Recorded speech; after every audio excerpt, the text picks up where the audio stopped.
ઘોઘા બંદર પર 3 નંબરનું ભયસૂચક સિગ્નલ લગાવાયું. ગુજરાતમાં વરસાદ લાવે તેવી હાલ 1 કે 2 નહીં પરંતુ 5 સિસ્ટમ સક્રિય છે. ગુજરાતના મોટાભાગના વિસ્તારમાં ખાસ કરીને સૌરાષ્ટ્રના દરિયાકાંઠાના જિલ્લાઓમાં છેલ્લા 24 કલાક દરમિયાન ધોધમાર વરસાદ વરસ્યો છે, જેના કારણે રાજ્યમાં સાંબેલાધાર વરસાદની શક્યતા છે.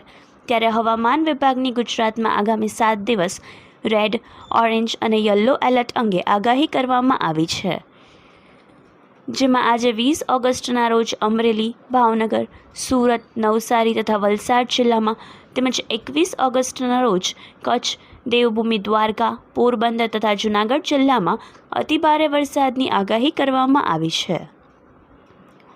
આ ઉપરાંત આગામી 25 ઓગસ્ટ સુધી સમગ્ર રાજ્યમાં મધ્યમથી ભારે વરસાદની આગાહી કરવામાં આવી છે.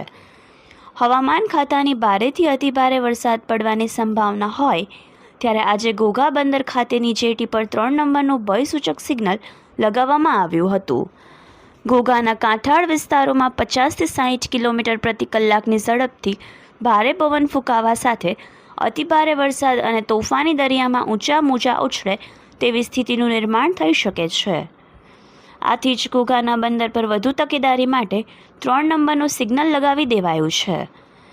સમુદ્રમાં ભારે પવન સાથે ધોધમાર વરસાદની સંભાવનાને પગલે જિલ્લા વહીવટીતંત્ર પણ સતર્ક બની ગયું છે. Bureau report, Yashvi Gujarat news, Ghogha.